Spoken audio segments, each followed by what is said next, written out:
Hello, my dear sleepy listener. Welcome to Sleepy Crown, where history's gentle whispers carry you into peaceful dreams.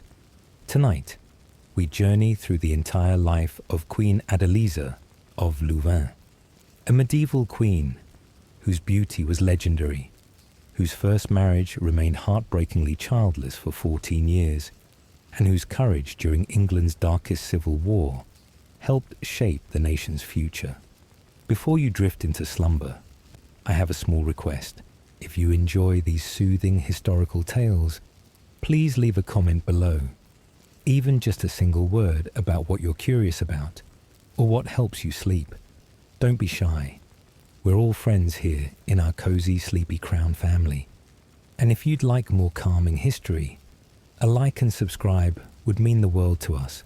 So settle in, close your eyes, and let the remarkable story of Queen Adeliza gently carry you toward restful sleep.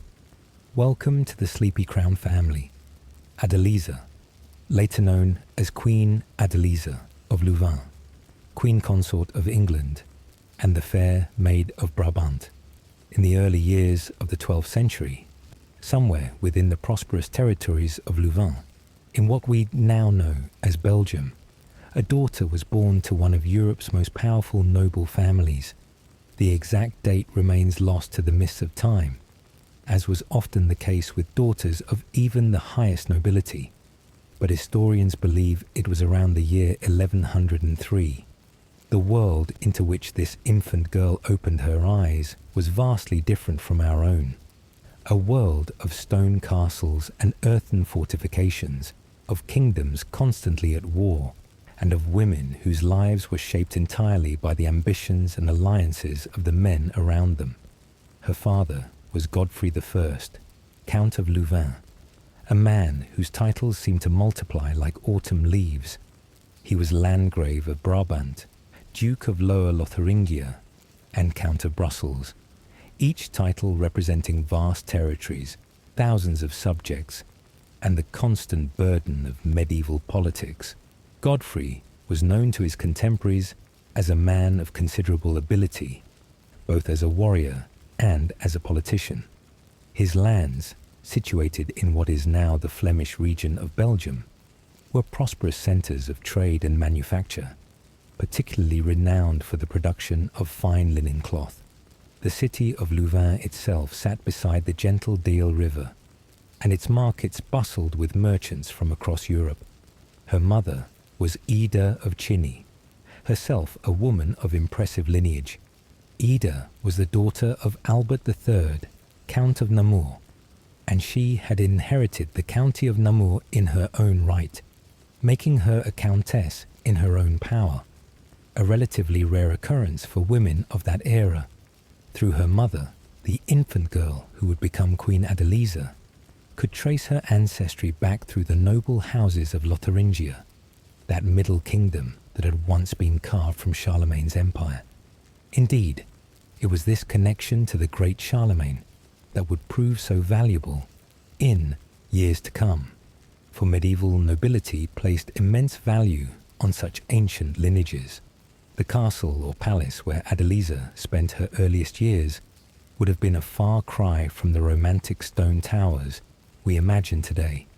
Early 12th century noble residences in the Low Countries were often a mixture of stone and timber construction, with great halls for receiving guests and conducting the business of governance, smaller private chambers for the family, and an ever-present smell of smoke from the central hearths that provided the only heat during the long, cold winters. The floors would have been strewn with rushes, replaced periodically to control the inevitable accumulation of debris and odors. Tapestries hung on the walls, providing both decoration and insulation against the damp cold that seeped through even the thickest stone walls. As a daughter of such high nobility, young Adeliza would have been attended by servants and nurses from her earliest moments.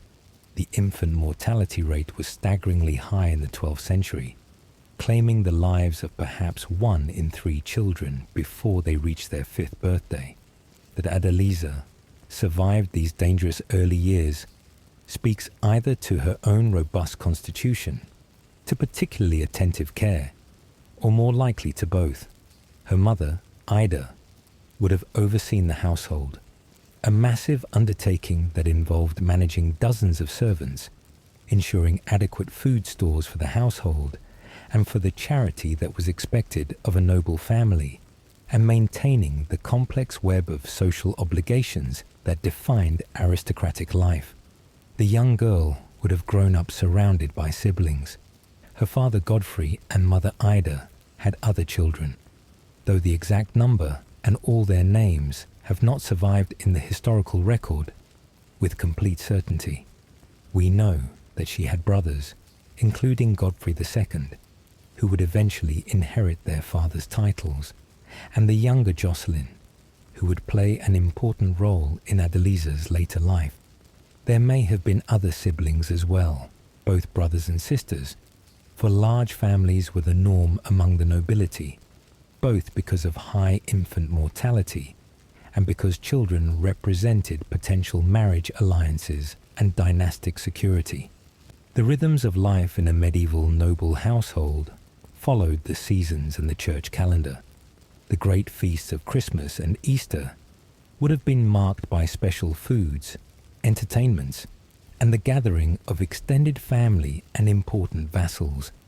The travelling season, generally from late spring through autumn when roads were passable, would have brought a constant stream of visitors, other nobles, merchants seeking favourable trade arrangements, church officials, messengers bearing news from across Europe, and the endless petitioners seeking justice or favour from the count. For a daughter of high nobility, education was by no means guaranteed, but it was becoming increasingly common among the highest ranks of society. The fact that Adeliza later demonstrated the ability to read and write French, a language that was not native to Louvain, suggests that she received an education that went beyond the basic religious instruction provided to most noble girls. French had become the language of high culture and of courtly literature, and its mastery marked someone as educated and sophisticated. She may have learned her letters from a household chaplain or from her mother, who as a woman of the highest nobility would likely have been literate herself. The castle or palace complex where Adeliza grew up would have been largely self-sufficient, with workshops for blacksmiths, carpenters, and other craftsmen, stables for the many horses that were essential to medieval life, kitchens that employed numerous cooks and assistants, a chapel where the household attended daily masses, and perhaps even a small brewery, for ale was a staple drink for all classes in medieval Europe, being far safer than water drawn from rivers or wells.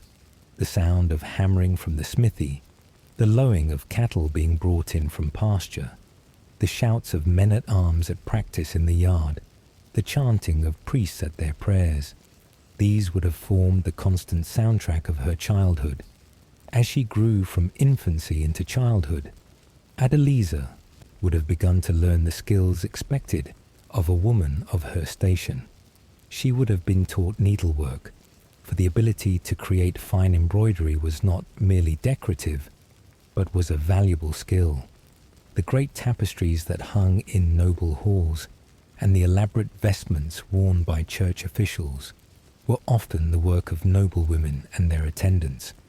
She would have learned the management of a household, accompanying her mother as she oversaw the servants, settled disputes, and ensured that the complex machinery of aristocratic domestic life continued to function smoothly. She would have been instructed in music, for the ability to sing and perhaps to play an instrument was considered an essential accomplishment for a noble lady. She would have learned dancing, for the formal dances of the nobility served as important social rituals, and above all, she would have been taught the complex rules of courtesy, precedence, and behavior that governed interactions among the aristocracy. Religious instruction would have been a constant presence throughout her childhood. The Catholic Church dominated medieval life in a way that is difficult for modern people to fully comprehend. The day was structured around the canonical hours, the times set aside for prayer, and the year was measured not in months, but in the feast days of saints and the great festivals of the church calendar. Adeliza would have attended Mass daily, would have learned her prayers in Latin even if she did not fully understand that ancient language, would have been taught the lives of the saints and the stories of the Bible, and would have been raised with the understanding that her ultimate purpose was to live a life pleasing to God and to secure her eternal salvation. But beyond the religious, the practical, and the social education she received, there was one lesson that would have been impressed upon her from her earliest years. She was a valuable commodity in the marriage market of European nobility. Her worth lay not in her own wishes or desires, but in the alliances her marriage could create for her family. Medieval noble marriages were first and foremost political arrangements, carefully negotiated contracts that joined families, secured peace between rivals, or cemented alliances against common enemies. Love, if it came at all, was expected to develop after marriage, not before. A girl of Adeliza's rank would have understood from childhood that her father would one day select a husband for her, and that she would go where duty called, regardless of her own preferences. Her father, Count Godfrey, was deeply involved in the complex politics of the Holy Roman Empire. The empire, despite its grand name, was a fractious collection of territories in what is now Germany, Austria, the Netherlands, Belgium, and parts of France and Italy. The emperor, elected by the great princes of the realm, struggled constantly to maintain authority over his nominal vassals, who often ruled their own territories as independent kingdoms in all but name. During Adeliza's childhood, the Holy Roman Emperor was Henry V, and Count Godfrey had allied himself with the emperor's cause. This alliance would prove crucial to the family's fortunes. At some point during Adeliza's youth, the exact dates are frustratingly vague in the historical sources, her father became involved in a conflict over his territories in Lorraine. The details of this dispute are complex and involve the tangled web of medieval inheritance law, competing claims, and the emperor's attempts to assert his authority over rebellious vassals. What matters for our story is that Emperor Henry V came to Count Godfrey's assistance, helping him to recover his Duchy of Lorraine. This created a debt of gratitude and strengthened the bond between Count Godfrey and the imperial court. It was likely during this period that young Adeliza was sent to the imperial court. The practice of sending children of high nobility to be raised at the court of a more powerful lord was common in medieval Europe. It served multiple purposes. It created personal bonds between families. It provided the children with education and polish that might not be available at home. It exposed them to the highest levels of politics and culture, and it essentially served as a form of hostage-taking, ensuring the good behavior of the parents who had sent their children away. For Adeliza, being sent to the imperial court in Germany was both an honor and an opportunity. She would have been exposed to the most sophisticated court culture in Europe, would have witnessed the machinery of imperial politics firsthand, and would have made connections that would serve her well throughout her life. At the imperial court, whether at Speyer, Mainz, or one of the other cities where the emperor held court, Adeliza would have encountered a young woman closer to her own age, the Empress Matilda, wife of Henry V. This Matilda was actually an English princess, the daughter of King Henry I of England. She had been sent to Germany as a child bride at the age of 8, married to Emperor Henry when he was in his 30s, and had lived her formative years at the German imperial court. The two young women, both navigating the complex world of high medieval politics, may have formed a friendship during this time. Certainly, they would meet again later under very different circumstances, and the connection made at the imperial court would prove important in years to come. Adeliza's time at the imperial court would have exposed her to levels of ceremony, culture, and sophistication that surpassed even what she had known in her father's wealthy household. The imperial court attracted scholars, poets, artists, and musicians from across Europe. Latin was the language of official business and of scholarship, but French was increasingly the language of courtly culture and of the secular literature that was just beginning to flourish in the 12th century. It was probably at the imperial court that Adeliza perfected her command of French and was exposed to the new styles of poetry and romance that were transforming European noble culture. She would have witnessed the great ceremonies of state, the formal receptions of ambassadors, the church services where the emperor and empress appeared in their full regalia, the elaborate court dinners where the seating arrangements reflected the precise hierarchies of power and precedence. She would have learned the arts of conversation, how to be charming and engaging without being forward, how to navigate the dangerous waters of court politics, where a wrong word could create powerful enemies, and how to present herself with the grace and dignity expected of a woman of the highest nobility.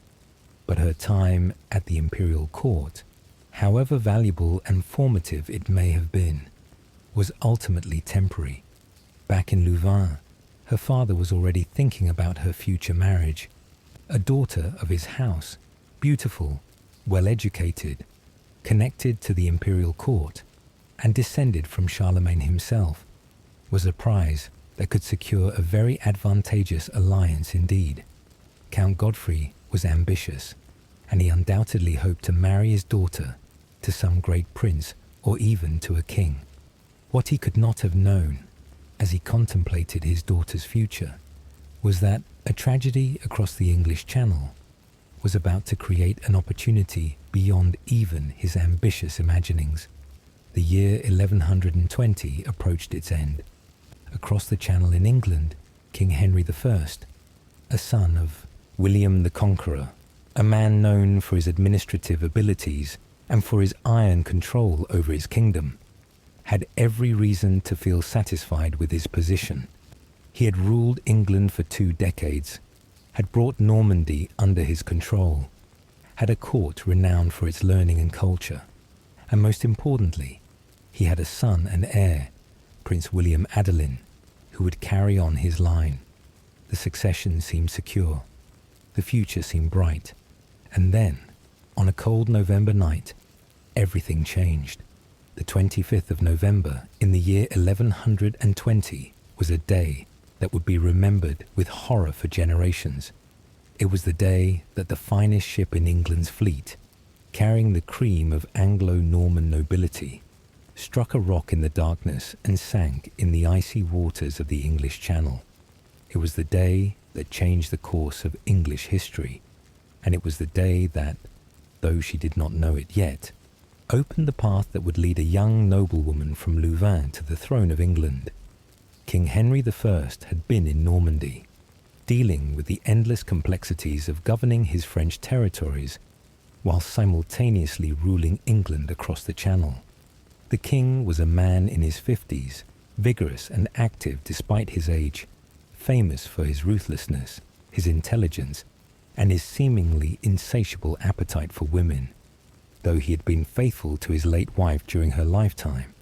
After her death, he had fathered an extraordinary number of illegitimate children by various mistresses, but for all these bastard children, he had only 2 legitimate offspring: his daughter Matilda, the empress who was married to the Holy Roman Emperor, and his son and heir, Prince William Adelin.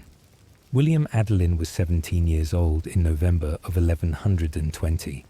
He was, by all accounts, a promising young man, handsome, brave, well-educated, and popular among the nobility.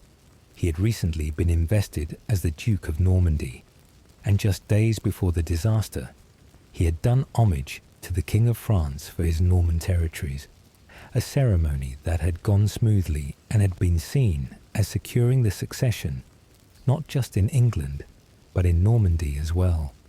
The future of the Anglo-Norman realm seemed secure in his hands. On the afternoon of November 25th, the royal party prepared to return to England from the port of Barfleur on the Norman coast. King Henry had made his own arrangements for passage and had already departed aboard his ship. For Prince William and the rest of the royal household, a local ship captain named Thomas Fitzstephen approached with an offer. Fitzstephen's father had served William the Conqueror, captaining the ship that had carried the Conqueror's forces across the Channel during the invasion of 1066. Now Thomas offered to carry the prince back to England aboard his vessel, the finest and fastest ship on the northern coast. The ship was called La Blanche Nef, the White Ship. It was newly refitted, gleaming white, and renowned for its speed. The offer was accepted, and soon the cream of young Anglo-Norman nobility crowded aboard.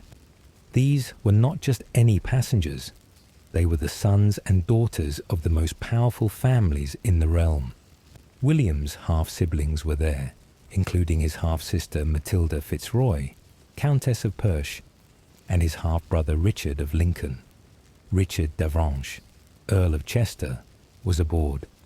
Numerous other nobles, knights, and members of the royal household joined the party. In total, approximately 300 people crowded onto the White Ship. The mood was festive, exuberant, celebratory. The young nobles had been drinking wine, and they shared their supply liberally with the crew. By the time the ship was ready to depart, both passengers and sailors were thoroughly intoxicated. Some sources suggest that 2 or 3 clerics who had been planning to sail on the White Ship disembarked when they saw the state of the crew, perhaps sensing disaster ahead. At least one other passenger, a young nobleman named Stephen of Blois, also left the ship before it sailed. According to some accounts, because he was suffering from diarrhea. According to others, because he was unsettled by the drinking. Whatever the reason, his decision to disembark would have profound consequences for the future of England. As evening fell, the king's ship was already well out to sea, making good time toward England. The crew of the White Ship, emboldened by wine and confident in their vessel's speed, boasted that they would overtake the king's ship and arrive in England first. Prince William and his companions encouraged this plan, and so, in the gathering darkness, with a crew that was drunk and a ship full of intoxicated noble passengers, the White Ship cast off from Barfleur harbour. The ship was indeed fast. 50 oarsmen pulled at their oars while the sails caught the wind, and the White Ship cut through the dark waters with impressive speed. But speed without caution is a recipe for disaster, particularly in dangerous waters at night. Just a mile or so from shore, the port side of the ship struck an exposed rock, known as the Quillebeuf. The rock, barely visible even in daylight and completely invisible in the darkness, tore a massive hole in the ship's hull. The White Ship did not sink slowly. According to the testimony of the one survivor, the ship went down with terrifying speed. Water rushed through the gaping hole in the hull. The ship listed, throwing passengers and crew into the icy November waters. In the chaos and darkness, most of those aboard would have had no chance to orient themselves, let alone to save themselves. Within minutes, the proud White Ship had vanished beneath the waves. Prince William Adelin initially survived the initial sinking. He managed to get into a small boat, likely one of the ship's launches. He might have made it to safety, might have reached the shore, might have lived to become King of England as everyone had expected. But in the darkness, he heard screaming. His half-sister, the Countess of Perche, was in the water, calling for help. William ordered the boat to turn back, to attempt to rescue her and others who were drowning. But the small boat was quickly overwhelmed by desperate people trying to climb aboard, people who in their panic pulled down those who might have been saved. The boat capsized, and Prince William Adelin, heir to the throne of England and Duke of Normandy, drowned in the cold waters of the English Channel, less than a mile from shore. The captain, Thomas Fitzstephen, managed to reach the surface after the ship went down. Treading water in the freezing sea, he called out, asking if the prince had survived. When he learned that William was dead, Fitzstephen made no further effort to save himself. He simply allowed himself to sink beneath the waves, preferring death to facing King Henry with the news that his son was dead. Of the approximately 300 people who had boarded the White Ship, only one survived the night. His name was Berold, sometimes rendered as Berut or Beroldus in the Latin sources. He was a butcher from the city of Rouen, not a nobleman at all. He had apparently been aboard the ship to collect payment owed to him by some of the noble passengers. Unlike the nobility in their fine wool and silk garments, Berold was dressed in cheap sheepskin and goatskin clothing. When the ship sank, he managed to grab hold of a piece of the mast, or possibly a yardarm that remained floating. His thick, rough clothing, designed for warmth rather than style, kept him alive through the long, cold November night. When dawn came and local fishermen put to sea, they found him still clinging to the floating debris, barely alive but able to tell the tale of what had happened. No one wanted to be the bearer of such terrible news to King Henry. The king had reached England safely and was expecting the arrival of his son and the rest of his household. Days passed. Finally, a young nobleman was pushed forward by his companions to tell the king what had happened. Henry was in his private chambers when he received the news.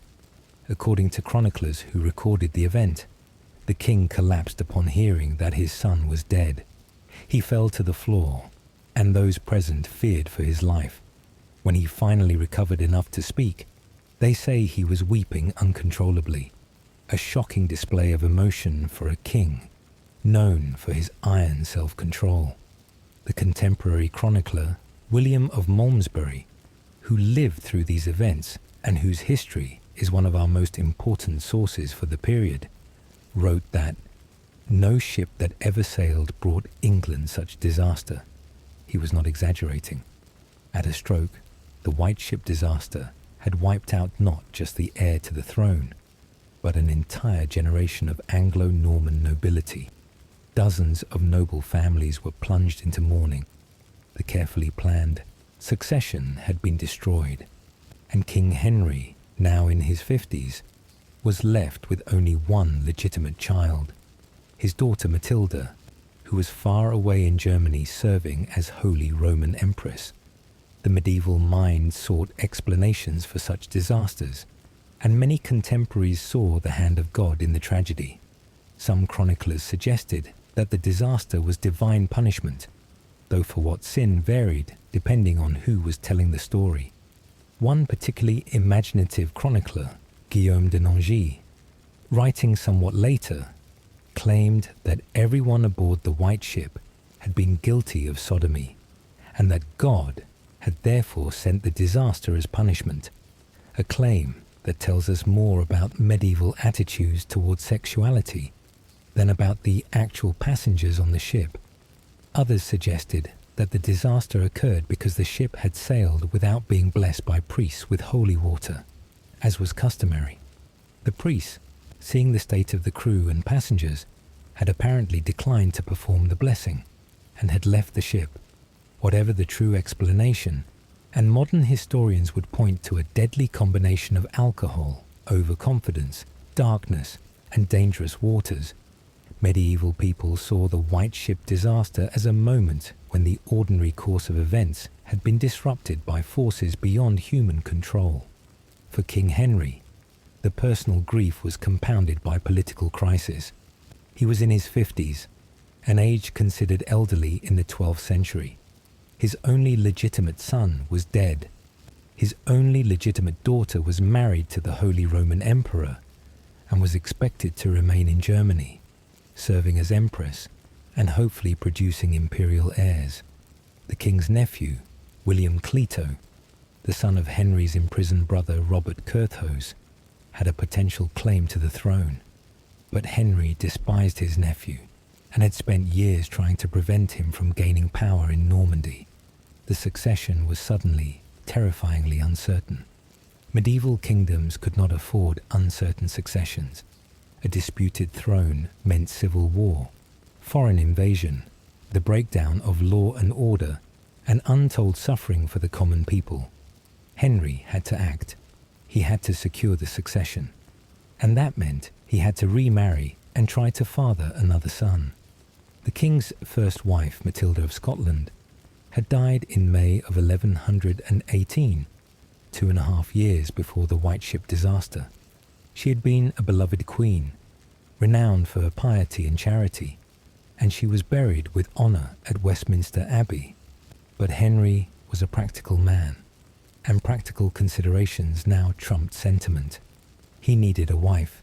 He needed her to be young and fertile enough to bear children, and he needed the marriage to happen quickly, before his own advancing age made fathering children impossible. This brings us back to Louvain, to the court of Count Godfrey, and to his daughter Adeliza. Some historians believe that negotiations for Adeliza's marriage to King Henry may have actually begun before the White Ship disaster, when Henry was merely looking for a suitable match for his declining years after the death of his first wife.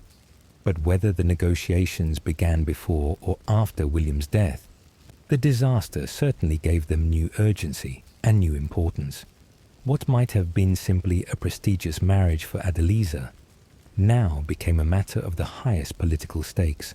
She was being asked not merely to be a king's consort, but to save a dynasty by providing a new heir to the throne. The negotiations for Adeliza's marriage to King Henry I of England were conducted, as all such high-level medieval marriage arrangements were, through intermediaries and formal channels.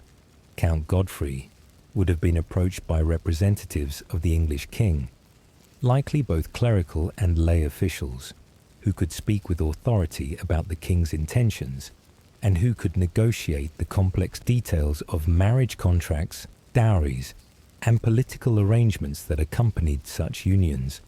For Count Godfrey, the match was extraordinarily prestigious. His daughter would become Queen of England, one of the most powerful positions a woman could hold in 12th century Europe. England was wealthy, well-governed, and powerful. An alliance with King Henry would elevate the House of Louvain and could provide valuable support for Godfrey's own political ambitions. For Adeliza herself, assuming she was consulted at all about her feelings, and there is no evidence either way, the match must have seemed both thrilling and terrifying. King Henry himself was a formidable figure. Born around 1068 or 1069, he was now in his early 50s, making him roughly 3.5 times older than Adeliza, who was still in her teenage years. Medieval people did not have our modern squeamishness about age disparities in marriage, particularly among the nobility, where marriage was a matter of politics rather than romance. But even by medieval standards, this was a significant age gap. Henry had been king for more than 20 years, having seized the throne in 1100 immediately after the convenient death of his brother William Rufus in a hunting accident, an event that has led to centuries of historical speculation about whether Henry might have arranged his brother's death, though there is no definitive evidence either way. Henry was known by the nickname Beauclerk, meaning good scholar or good clerk, because he was literate and educated, unusual for a king of his era, when many nobles, even royal ones, could not read or write. He was the youngest son of William the Conqueror, and he had spent his childhood expecting to enter the church rather than to rule, which explained his education. But fate, ambition, and possibly fratricide had placed him on the throne instead, and he had proven to be an effective, if ruthless, king. Physically, Henry was described by contemporaries as being short, stocky, and barrel-chested, with black hair, a description that applied to all of William the Conqueror's sons. He had a reputation for violent temper when crossed, but also for being clever, calculating, and careful in his planning. He had established an efficient administrative system in England, including the Exchequer, which managed royal finances with unprecedented sophistication. He had subdued rebellions, managed to hold both England and Normandy under his control, and had generally provided firm, if occasionally harsh, governance. Less admirably, Henry had a well-deserved reputation for sexual promiscuity. He had fathered more acknowledged illegitimate children than any other English monarch. Sources vary, but the count was at least 20, and possibly more than 25 bastard sons and daughters. This was unusual even by medieval standards, where powerful men were expected to have mistresses, but not necessarily so many children by them. Interestingly, this makes his failure to father any children with Adeliza, despite 14 years of marriage, even more striking and worthy of comment. But all of this lay in the future, as arrangements were made for the marriage in the weeks and months following the White Ship disaster. By early January of 1121, barely 6 weeks after the tragedy, King Henry had announced to his assembled nobles and church officials that he intended to marry Adeliza of Louvain. The speed of the announcement suggests either that negotiations had indeed begun before William's death, or that they had proceeded with extraordinary urgency afterward. For Adeliza, leaving Louvain must have been a momentous and possibly frightening experience. She was leaving everything familiar, her family, her homeland, her native tongue, to travel to a foreign country where she would be queen.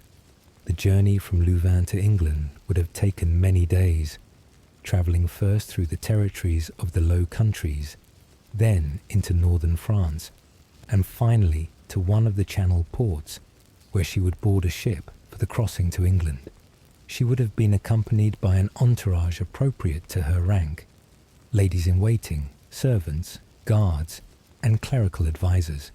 Perhaps her father or one of her brothers accompanied her for part of the journey. Perhaps she travelled in the company of the English nobles who had come to Louvain to negotiate the marriage. The Channel crossing itself must have been an ordeal.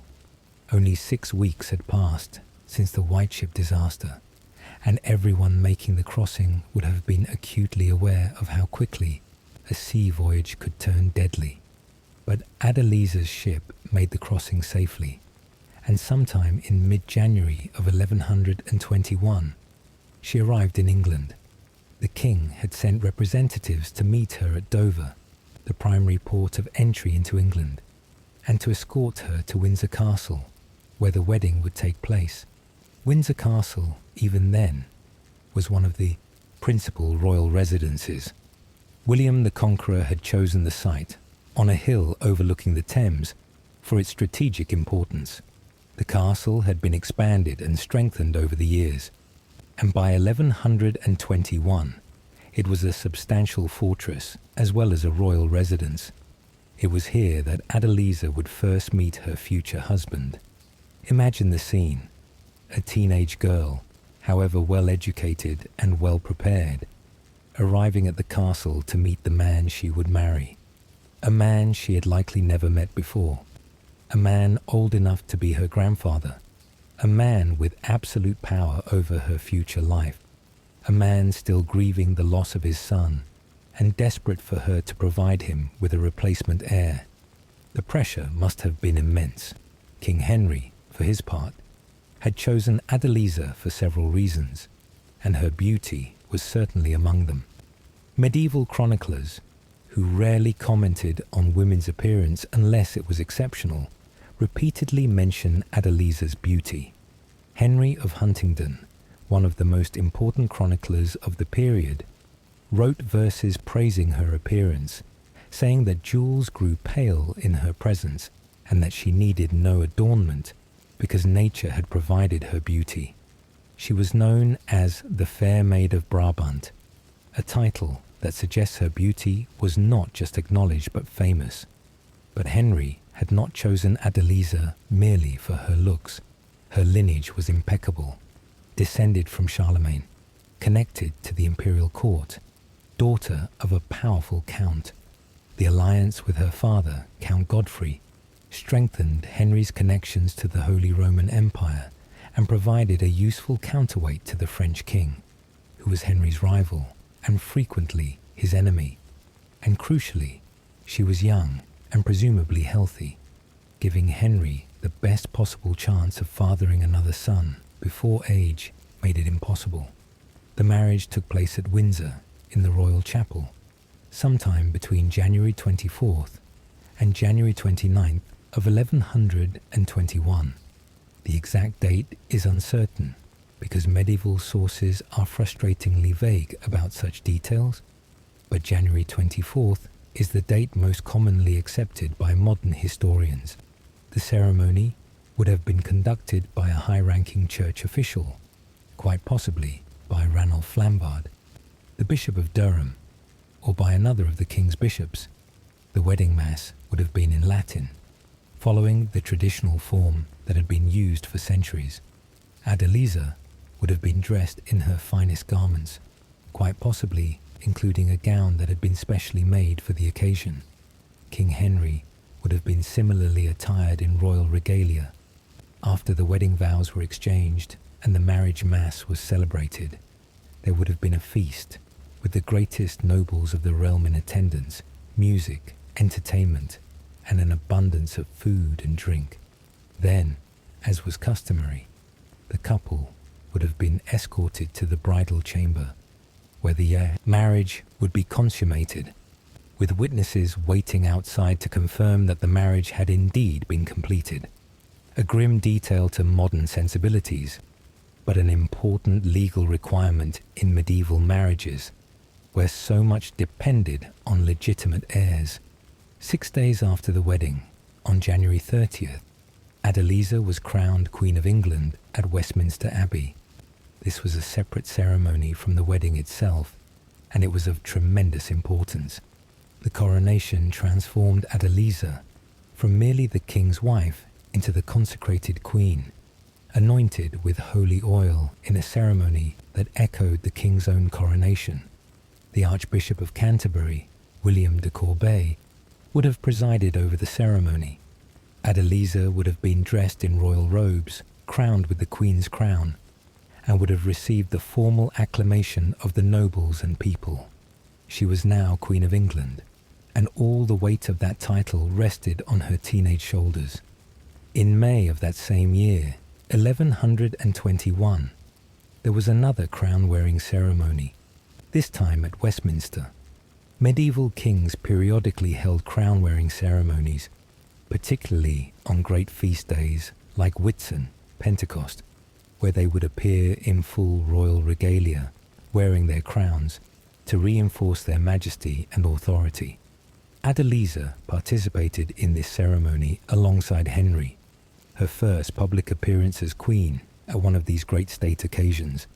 Henry of Huntingdon, the chronicler, specifically mentions that the new queen accompanied King Henry to London for the Whitsun crown, wearing on May 29th, suggesting that this was considered newsworthy and significant.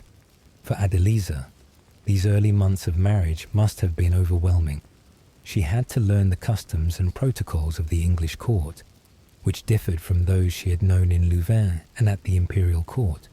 She had to manage her own household, which as queen included numerous servants, ladies-in-waiting, and officials. She had to learn to navigate the complex politics of the English nobility, identifying who was trustworthy, who was ambitious, who was powerful, and who was dangerous. And above all, she had to understand that her primary duty, the reason she had been brought to England and married to the king, was to become pregnant and provide an heir to the throne. The early months of marriage also meant learning about her husband. Henry was a complicated man, capable of warmth and generosity to those he favoured, but also capable of terrifying brutality toward those who opposed him. The chronicles record instances of his cruelty. He had once ordered a garrison that had resisted him to have their hands and feet cut off. He had kept his brother Robert imprisoned for decades.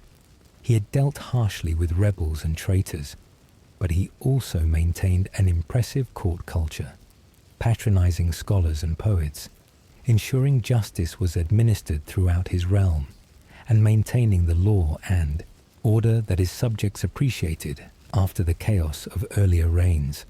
For his part, Henry seems to have genuinely tried to be a good husband to Adeliza. Unlike his father William the Conqueror, who had barely spent time with his wife after their children were born, Henry took Adeliza with him as he travelled throughout his domains. This was unusual. Medieval queens often remained in one location, while their husbands travelled constantly, visiting different parts of the kingdom, hearing petitions, administering justice, and showing their presence to keep their subjects loyal. But Henry kept Adeliza with him, travelling from castle to castle, from England to Normandy and back again. This was almost certainly deliberate. By keeping her close, he maximised the chances that she would become pregnant. Adeliza was granted extensive landholdings as part of her dower, the property that would support her in the event of the king's death. These lands included the manor of Berkeley, the entire county of Shropshire, properties in Hertfordshire, Bedfordshire, Buckinghamshire, Berkshire, Middlesex and Devon, and importantly, Waltham Abbey in Essex, which became one of her favourite residences. The revenues from these lands, along with her exemption from taxes on many of her holdings, meant that Adeliza was a very wealthy woman in her own right. She maintained her own household, separate from the king's, with her own servants, officials, and treasury. This gave her a degree of independence unusual for women of the era, even queens. But despite the travels, despite the proximity, despite the lands and the honours and the crown, the one thing that everyone was waiting for did not happen. Adeliza did not become pregnant. The pressure on Queen Adeliza to provide King Henry with an heir must have been extraordinary from the very beginning of their marriage, but as months stretched into years with no announcement of pregnancy, that pressure would have intensified unbearably. Every medieval queen faced pressure to provide heirs, but Adeliza's situation was particularly acute. The entire point of the marriage, the reason Henry had remarried at his age, the justification for the lavish expenditure and the diplomatic arrangements, was to produce a son who could secure the succession. And as time passed with no pregnancy, Adeliza must have felt the weight of that failure more and more heavily. Medieval medicine had no real understanding of human reproduction. The prevailing theories, inherited from ancient Greek and Roman sources, were wildly inaccurate by modern standards. It was generally believed that both men and women produced seed, and that conception required the proper mixing of these seeds within the woman's womb. The womb itself was thought to have multiple chambers or cells, with male children being formed in the right chamber, female children in the left, and hermaphrodites in the middle. A theory that seems bizarre to us, but was taken seriously by educated physicians of the 12th century. When a woman failed to conceive, medieval medical theory offered various explanations. Perhaps her womb was too cold or too hot. Perhaps the alignment of her humours, the 4 bodily fluids that medieval medicine believed governed health, was incorrect. Perhaps her womb was tilted or malformed. Various remedies were suggested in medieval medical texts, ranging from the relatively harmless, certain herbs, changes in diet, to the bizarre, wearing particular amulets, consuming substances that we would now recognize as useless or even harmful. But beyond the medical theories, there was also a theological dimension to childlessness in the medieval mind. Childbearing was seen as a woman's primary purpose, ordained by God as part of the proper order of creation. Failure to conceive might be seen as divine punishment for sin, either one's own sins or the sins of one's ancestors. The book of Genesis in the Bible contains multiple stories of women who were initially barren, but who eventually conceived through divine intervention after prayers and appeals to God. Medieval people took these stories seriously and saw childlessness as something that required not just medical treatment, but also spiritual remedies, prayers, pilgrimages, donations to churches, good works that might persuade God to grant the blessing of a child. We know that Adeliza herself was deeply troubled by her inability to conceive, because evidence survives of her reaching out for help. At some point during her years as queen, we don't know exactly when, but it was likely after several years of childless marriage, Adeliza wrote to Hildebert of Louvain, the Archbishop of Tours, and one of the most respected religious figures of the age. Hildebert was known for his learning, his piety, and his skill as a counselor. Adeliza's letter to him has not survived, so we don't know exactly what she wrote, but we do have Hildebert's reply to her, and from this reply we can infer what she must have said. Adeliza had apparently poured out her distress to the archbishop. She was failing in her duty. She was not providing the king with an heir. She must have felt that she was letting everyone down: her husband, her adopted country, her family, and ultimately God himself. Hildebert's response to her is both compassionate and revealing. He writes to comfort her, telling her that if heaven has not granted her the ability to bear a child to the King of England, she can still be spiritually fruitful. She can bring forth children for the King of Angels, meaning God, through her charitable works and her care for the poor. Perhaps, he suggests, God has closed her womb precisely so that she might adopt spiritual children instead of physical ones. And this is in fact a higher calling. It is more blessed, he writes, to be fertile in spirit than in flesh. This was kind consolation, but it cannot have removed the very real political and personal consequences of her childlessness. The succession remained unsecured. The entire kingdom waited for an heir who never came. And increasingly, as the years passed, King Henry was forced to consider alternatives. The chronicles from this period rarely comment directly on Adeliza's feelings or reactions, but we can infer something of her role at court from the charters and documents that survive. Medieval kings issued formal documents, charters, granting land, confirming privileges, establishing churches and monasteries, and conducting all the other business of medieval governance. These charters were witnessed by the important people at court, and the Queen's presence as a witness tells us when she was at particular events. Adeliza's name appears on numerous charters from throughout Henry's reign, indicating that she was regularly present at important ceremonies and state occasions. She attended crown-wearing ceremonies, those periodic displays of royal majesty when the king appeared in full regalia.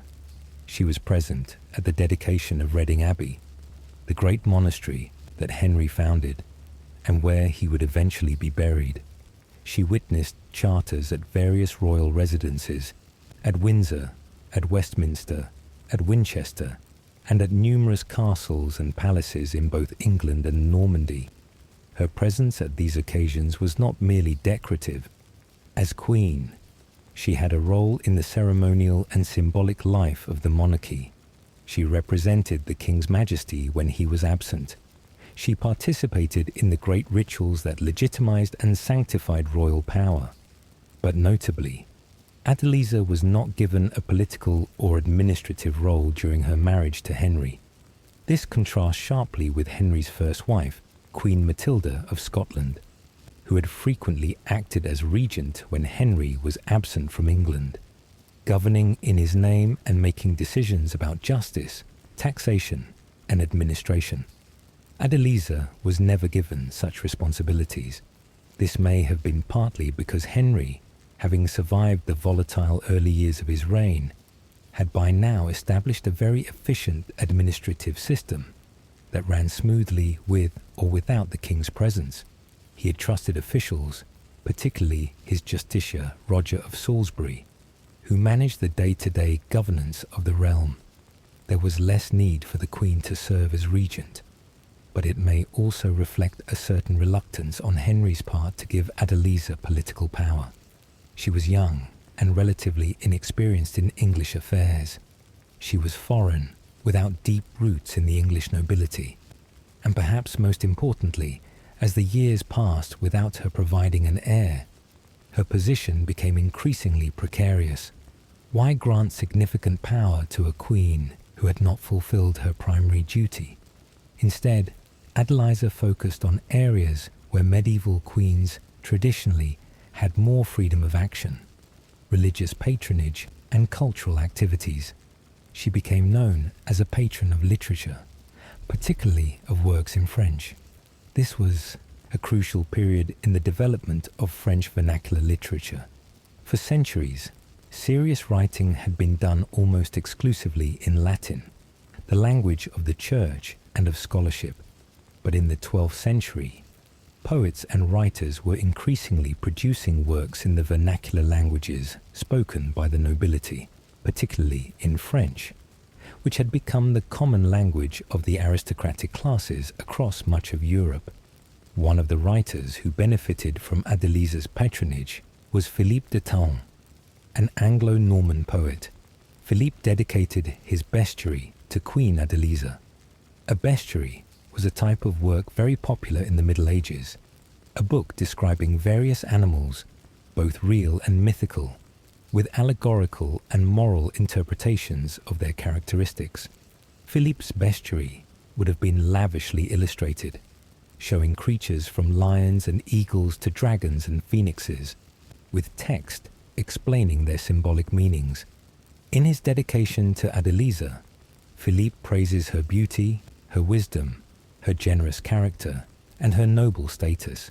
He plays on her name, pointing out that Arlise, as it was spelled in French, means praise of God in Hebrew, and he expresses the hope that his work will keep her memory alive and honored. The bestiary was meant to be read slowly, savored page by page, rather than consumed all at once. Much like a devotional text, Adeliza also commissioned a verse biography of King Henry, written by an author named David. Unfortunately, this work has not survived to the present day, so we don't know what it contained or how it portrayed the king. But the very fact that Adeliza commissioned such a work tells us that she was actively engaged in shaping her husband's public image and legacy. She was participating in the court's cultural life, even if she was not participating in its political life. Besides her patronage of literature, Adeliza was also known for her charitable works. Medieval queens were expected to be charitable, distributing alms to the poor, supporting religious houses, and showing mercy to those in need. This was not merely a nice custom, but a religious duty. The Bible is full of exhortations to care for the poor, the widow, and the orphan, and medieval Christians took these commands seriously. For a queen, charity was also a way of building support and affection among the common people, who rarely benefited directly from royal policies, but who appreciated practical help in times of need. Adeliza supported several religious houses. She was particularly associated with Waltham Abbey in Essex, which had been granted to her as part of her dower lands. She also made donations to Winchester Cathedral, to Reading Abbey, which Henry had founded, to Aynsham Abbey, and to various other religious institutions. She supported both the Cistercian order, a relatively new and austere monastic movement that was rapidly expanding across Europe, and the Knights Templar, the military religious order that combined monastic vows with military service, defending pilgrims in the Holy Land. As the years passed, probably by around 1125 or 26, King Henry was forced to face an unpleasant reality. Adeliza was not going to provide him with a son. Whether the fault lay with her, with him, or with some combination of factors that medieval medicine could not diagnose, the result was the same. The succession problem that the White Ship disaster had created remained unsolved. Henry was now approaching 60 years old, an age at which fathering children was unlikely even if it was not impossible. He had to make a decision about what would happen to his kingdom after his death. His daughter Matilda, the Empress, had seemed safely settled in Germany as the wife of the Holy Roman Emperor. But in May of 1125, Emperor Henry V died of cancer. The Empress Matilda was now a childless widow at the age of 23, without a son to serve as her power base in the empire. Without the support of a living husband, Matilda had little reason to remain in Germany. Her father called her home to England. The Empress Matilda arrived back in her father's kingdom sometime in 1126 or early 1127. It had been many years since she had been in England. She had been sent to Germany as a child, and she was now a grown woman who barely remembered her homeland. She was accustomed to being an empress, one of the most powerful women in Europe. She was proud, imperious, and accustomed to commanding respect. She had ruled as regent in Italy while her husband was dealing with rebellions in Germany. She had been crowned in St. Peter's Basilica in Rome, and now she was back in England, a widow without clear prospects, living at her father's court. King Henry made a momentous decision. In January of 1127, he held a great council of his nobles at Westminster. The most powerful barons of England and Normandy were summoned to attend. And at this council, King Henry announced that his daughter Matilda would be his heir. He required all the assembled nobles to swear an oath that they would recognize Matilda as their rightful ruler upon Henry's death, and that they would support her claim to the throne. Queen Adeliza was present at this ceremony. The chronicler, John of Worcester, specifically mentions that the Queen swore an oath supporting Matilda's succession. For Adeliza, this must have been a bitter moment. Her stepchild, barely younger than herself, was being officially recognized as heir, a position that should have gone to Adeliza's own son, if only she had been able to provide one. But Adeliza did her duty. She swore the oath. She publicly supported Matilda's claim, and in doing so, she set in motion events that would have profound consequences years later. The oath swearing at Westminster in 1127 was controversial from the start. Having a woman rule in her own right was unprecedented in England. In medieval political theory, women were generally considered unsuitable for the highest levels of political power. They were seen as too emotional, too weak, too easily influenced. The proper order of things was for men to rule and for women to support them. There had been queens who wielded considerable power as regents for young sons, or as influential advisors to their husbands. But a queen regnant, a woman ruling in her own name, not as consort but as monarch, was almost unthinkable. Moreover, Matilda's personality did not endear her to the English nobility. She was proud, haughty, and inclined to stand on her dignity as empress. She did not suffer fools gladly. She expected to be obeyed. These qualities, which might have been praised in a male ruler as showing proper royal authority, were criticized in Matilda as unseemly arrogance. The medieval double standard regarding gender was very much in evidence, but Henry was determined. The assembled nobles swore their oaths, however reluctantly.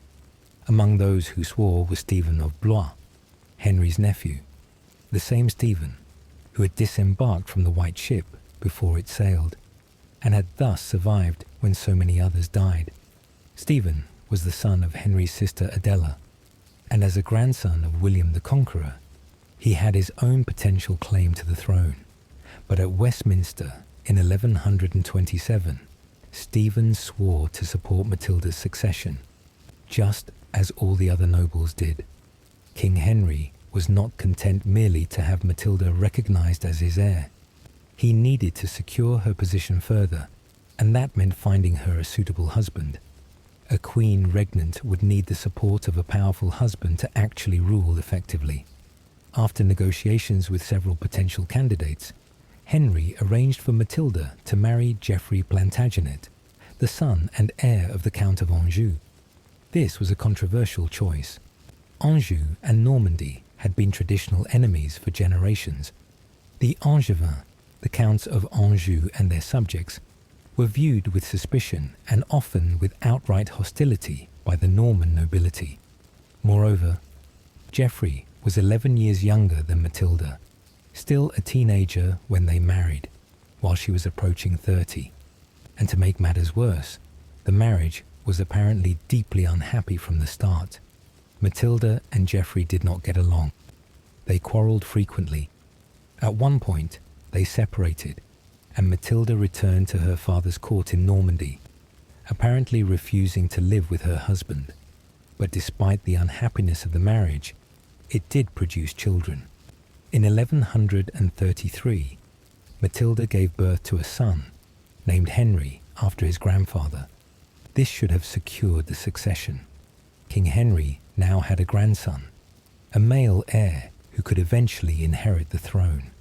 But it also created new complications. The child was half Angevin, born to parents whose marriage was notoriously unhappy, and his father Geoffrey was actively pursuing his own ambitions in Normandy, often in ways that conflicted with King Henry's interests.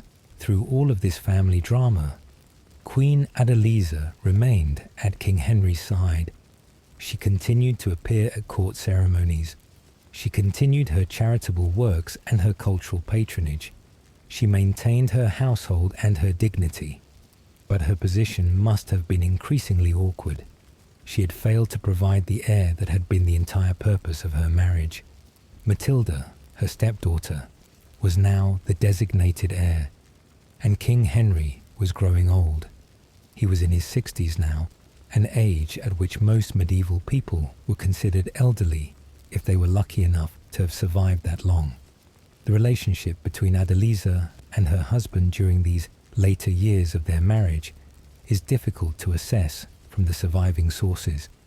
Medieval people did not write about personal relationships in the way that we do today. We have no love letters between them, no intimate correspondence that might reveal their feelings for each other. What we have are the dry records of charters and chronicles, which tell us what happened but not what people felt about what happened. But there are hints that suggest Henry did care for Adeliza. Despite the failure of their marriage to produce children, he continued to grant her lands and revenues. He kept her with him as he travelled. He does not appear to have considered putting her aside and marrying a third time, though there were precedents for doing so if a marriage proved barren.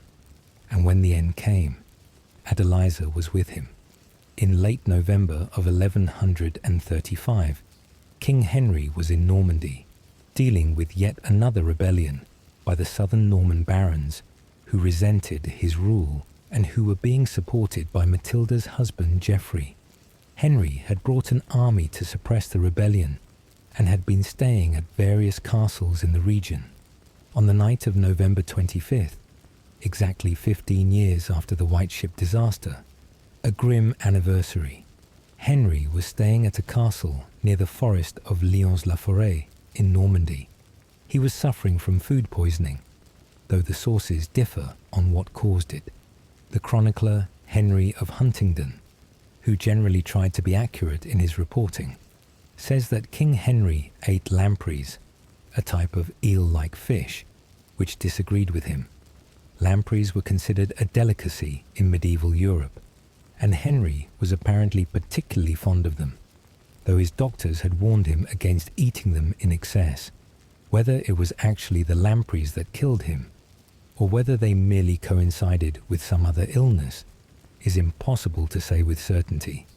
Medieval people had no understanding of food poisoning in the modern sense, no concept of bacteria or toxins, and they might have attributed to one cause a death that actually had a different explanation. What is certain is that Henry became violently ill. Over the next several days, his condition worsened. Modern doctors, looking at the description of his symptoms, have suggested he may have been suffering from ptomaine poisoning, a severe form of food poisoning. As it became clear that the king was dying, priests were summoned. Henry made his confession, received the last rites of the church, and prepared his soul for death, as medieval Christians were taught to do. On December 1st, 1135, King Henry I of England died. He was 67 years old and had reigned for 35 years. Adeliza had been married to Henry for just under 15 years. She was still only in her early 30s, and she was now a widow. The death of a king always created a period of intense uncertainty in medieval kingdoms, but King Henry's death was particularly problematic. He had arranged for his daughter Matilda to be his heir. He had forced his nobles to swear oaths supporting her succession. He had even lived to see the birth of a grandson, who could eventually continue the dynasty. But Matilda was in Anjou with her husband Geoffrey when her father died. She could not immediately travel to England to claim her inheritance, and in the medieval world, possession mattered more than legal niceties. The throne did not go automatically to the designated heir. The throne went to whoever could seize it and hold it. Stephen of Blois, King Henry's nephew, was in Boulogne when he heard the news of his uncle's death. He immediately recognized his opportunity. He abandoned whatever he had been doing, gathered his household troops, and crossed the English Channel with all speed. He went straight to London, where he secured the support of the wealthy and powerful citizens. Then he went to Winchester, where the royal treasury was kept, and took possession of it. Most importantly, he secured the support of his younger brother Henry of Blois, who was the Bishop of Winchester and one of the wealthiest and most powerful churchmen in England. With money, with the support of London, with his brother's backing, and above all, with the crucial advantage of being present while Matilda was absent, Stephen moved to seize the throne. He presented himself to the nobles as the only viable candidate. He argued that a woman could not rule effectively, that Matilda's marriage to Geoffrey of Anjou made her unacceptable to the Norman nobility, and perhaps most effectively, that his presence in England and Matilda's absence in Anjou made him the practical choice. Within weeks of King Henry's death, Stephen of Blois was crowned King of England at Westminster Abbey. The oath that he and all the nobles had sworn to support Matilda's succession was conveniently forgotten. For Queen Adeliza, King Henry's death and Stephen's usurpation created an impossible situation. She was the widow of the late king. She controlled substantial lands that had been granted to her as her dower, the property that was to support her in widowhood. But she had no political power base of her own. She was foreign-born, had no adult children to support her cause, and had no military forces of her own. The practical thing would have been to accept Stephen as king and to make peace with the new regime. But Adeliza had sworn an oath to support Matilda's succession. She had witnessed King Henry's careful arrangements to ensure that his daughter would inherit the throne, and she was not the type of person to casually break an oath, even when it would have been convenient to do so. For the first few years after King Henry's death, Adeliza appears to have withdrawn from public life. She spent time at her dower lands, particularly at Waltham Abbey in Essex, living quietly and probably in mourning for her late husband. Medieval widows, particularly royal widows, were expected to mourn properly, wearing dark clothing and withdrawing from society for a period. Some widows chose to remain in mourning for the rest of their lives, either out of genuine devotion to their late husbands or because widowhood offered a certain freedom from the demands and dangers of remarrying. But Adeliza was still young, still attractive, and still fertile, as events would soon prove. By 1138, 3 years after King Henry's death, Adeliza made a decision that would have been shocking if it had not been so practical. She remarried. Her new husband was William d'Aubigny, a Norman baron who held the title of Earl of Lincoln and would later be created Earl of Arundel. William was a significant nobleman in his own right, wealthy and powerful, but he was not of royal blood. For a queen dowager to marry a man so far below her in status was unusual, though not unheard of. What made Adeliza's choice particularly interesting was the political position of her new husband. William d'Aubigny had been an important member of King Henry's household. He had served the old king loyally, but after Henry's death, William had declared his support for Stephen. He had fought for Stephen against the rebellious barons who challenged the new king's rule. In marrying William d'Aubigny, Adeliza was marrying one of King Stephen's supporters. This might seem like a betrayal of her oath to support Matilda, but the reality of medieval politics was more complex. By marrying a prominent supporter of Stephen, Adeliza was securing her own position and protecting her dower lands. She was being practical. The marriage appears to have been a happy one. Unlike Adeliza's first marriage to the elderly King Henry, her marriage to William d'Aubigny was between two people of similar age and circumstances. They had shared interests, shared faith, and apparently genuine affection for each other. And most significantly, the marriage was fruitful in a way that Adeliza's first marriage never was. Between 1138 and 1150, Adeliza and William d'Aubigny had 7 children together. Let that sink in for a moment. Queen Adeliza, who had been married to King Henry for nearly 15 years without conceiving, who had sought counsel from archbishops about her barrenness, who had been the subject of gossip and speculation about whether she or the king was at fault for the childless marriage, proved in her second marriage to be perfectly capable of bearing children. She had 7 children in about 12 years. This strongly suggests that the problem in her first marriage lay with King Henry, not with her. Henry, despite his legendary ability to father illegitimate children in his youth, was in his 50s and then 60s during his marriage to Adeliza, and male fertility declines with age.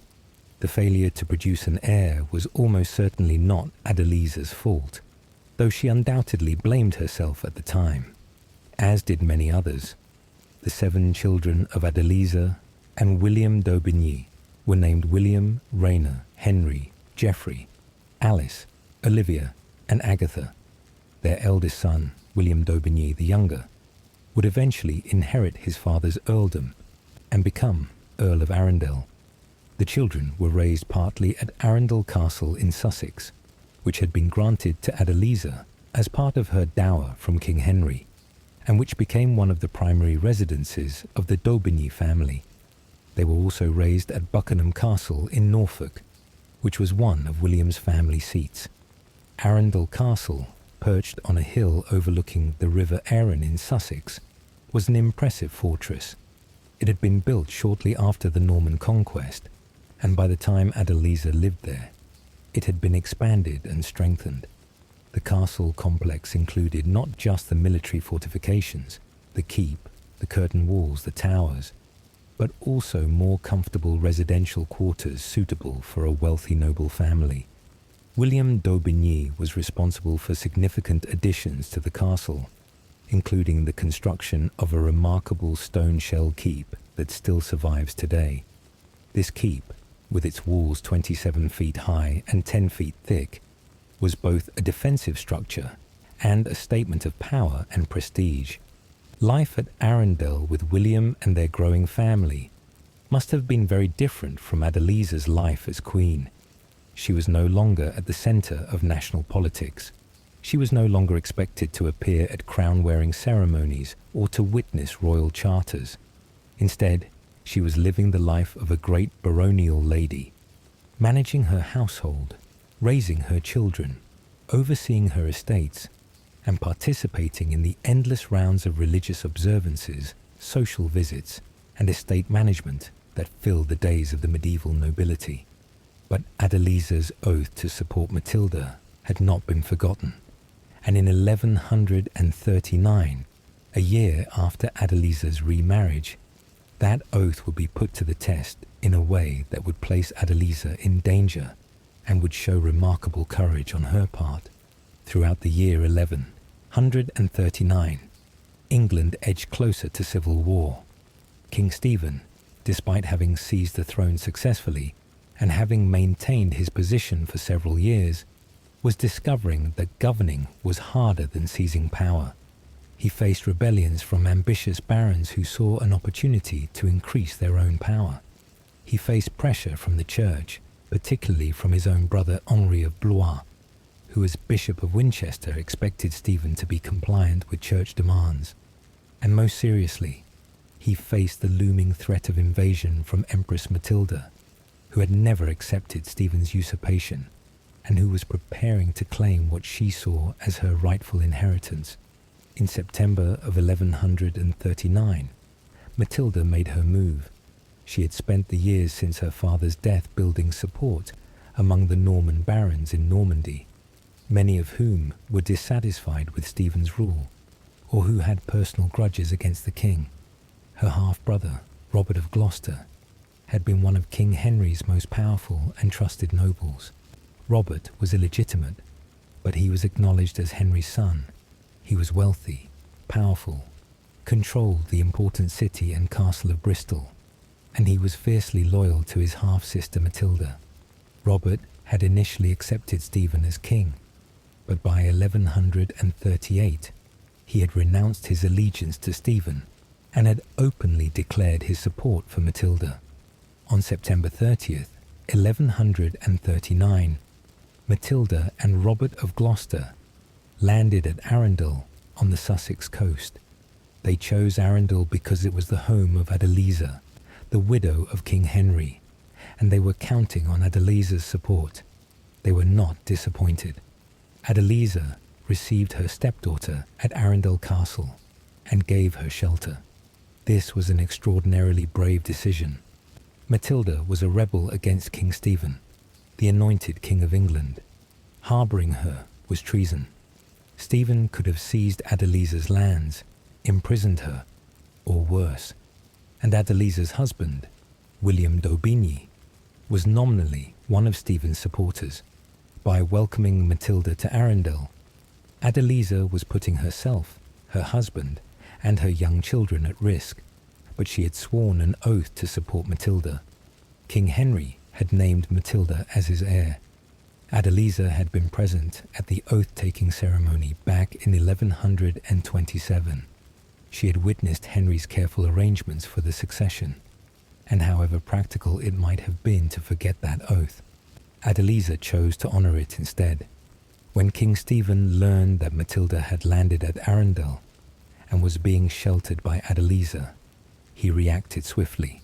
He brought an army to Arundel and laid siege to the castle.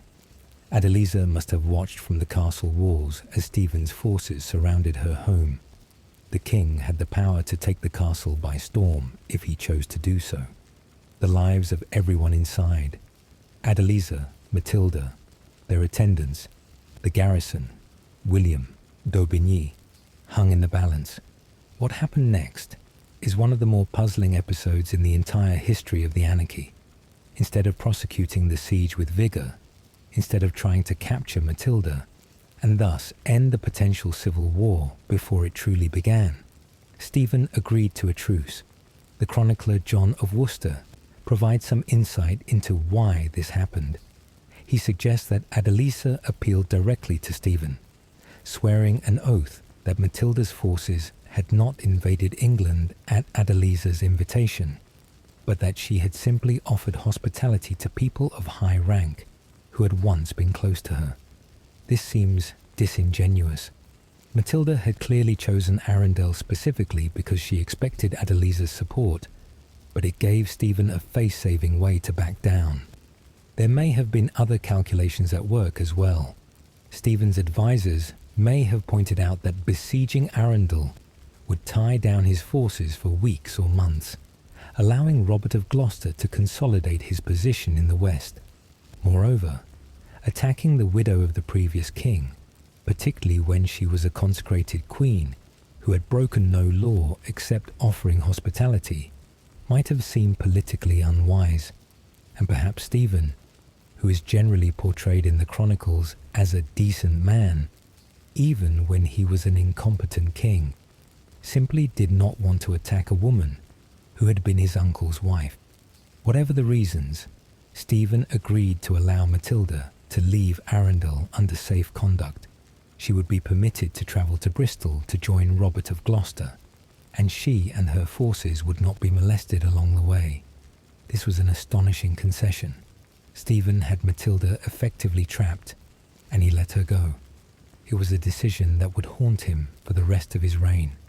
Matilda left Arundel and made her way to Bristol, which became the headquarters of her forces throughout the Civil War. From Bristol, and from other strongholds controlled by Robert of Gloucester and other supporters, Matilda would wage war against Stephen for the next several years, bringing devastation to England in what would become known to history as the Anarchy.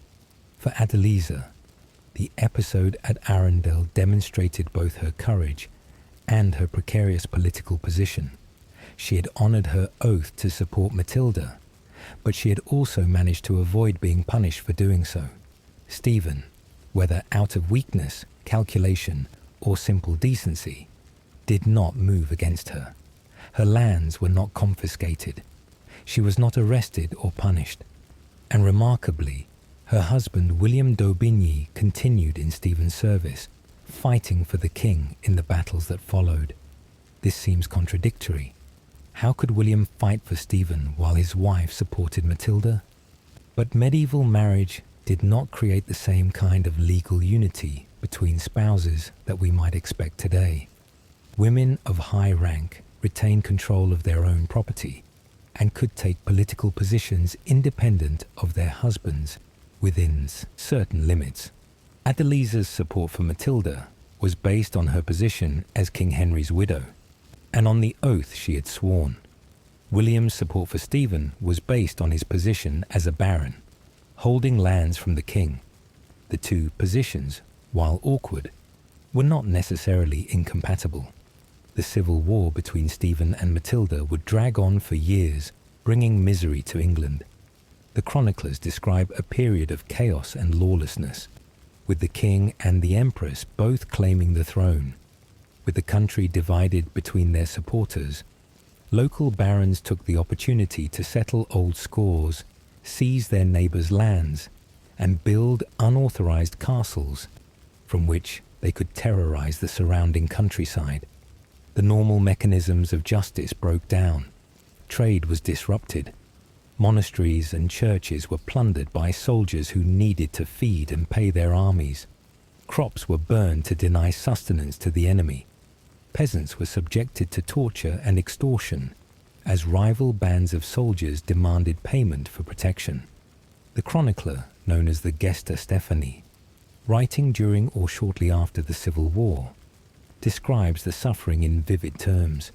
He tells of villages burned, of peasants fleeing their homes, of nobles who built castles on every hill and filled them with devils and evil men who terrorized the countryside.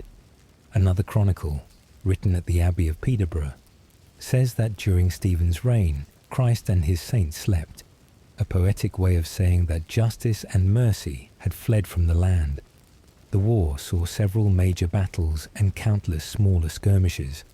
In February of 1141, at the Battle of Lincoln, Matilda's forces won a significant victory and captured King Stephen himself. Stephen was imprisoned at Bristol in chains, and for several months it seemed that Matilda had won the war.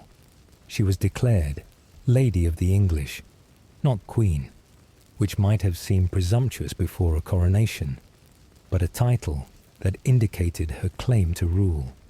Preparations were made for her coronation at Westminster, but Matilda's triumph was short-lived.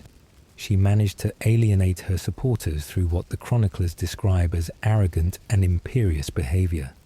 The citizens of London, who had been promised tax breaks and privileges by Stephen, rebelled when Matilda attempted to impose new taxes. A mob drove her out of London before the coronation could take place. Then Stephen's queen, Matilda of Boulogne. Confusingly, the two rival claimants to the throne were both named Matilda, rallied forces loyal to her imprisoned husband, and laid siege to Empress Matilda at Winchester. In the fighting at Winchester, Robert of Gloucester was captured. Empress Matilda was forced to agree to an exchange. Robert of Gloucester for King Stephen. Both sides got their crucial supporter back, and the war stalemated. Neither Stephen nor Matilda could gain a decisive advantage. The country descended into a dreary pattern of sieges, raids, local conflicts, and occasional larger battles, with neither side able to deliver a knockout blow. Through all of this, Adeliza remained at Arundel with her husband and their growing family. She was no longer directly involved in the great events of the Civil War, though she undoubtedly followed its progress with keen interest. Her decision to shelter Matilda at Arundel in 1139 had been her main contribution to the conflict, but it was a significant one. By giving Matilda a safe landing place and then securing safe conduct for her to reach Bristol, Adeliza had ensured that the Empress could begin her campaign for the throne. Without Adeliza's help, Matilda might have been captured or forced to flee back to Normandy before the Civil War even really began. Life went on at Arundel. Children were born. The castle was maintained and improved. The estates were managed. Religious services were attended. The d'Aubigny family participated in the religious life of the community, making donations to churches and monasteries, attending masses and festivals, and performing all the acts of piety expected of the medieval nobility. William d'Aubigny continued to serve in Stephen's military campaigns when called upon, proving himself a capable military commander. Adeliza continued her charitable works and her patronage of religious houses. As the 1140s wore on, it became increasingly clear that neither Stephen nor Matilda would win a decisive victory. The country was exhausted by the fighting. The barons were tired of the disruption to their estates. The common people were suffering terribly. And gradually, attention began to shift to the next generation. Empress Matilda's eldest son, young Henry Plantagenet, was growing up. Born in 1133, he was entering his teenage years by the late 1140s. He was being educated and trained in the arts of war and governance, and increasingly, he was being seen as a possible solution to the succession crisis.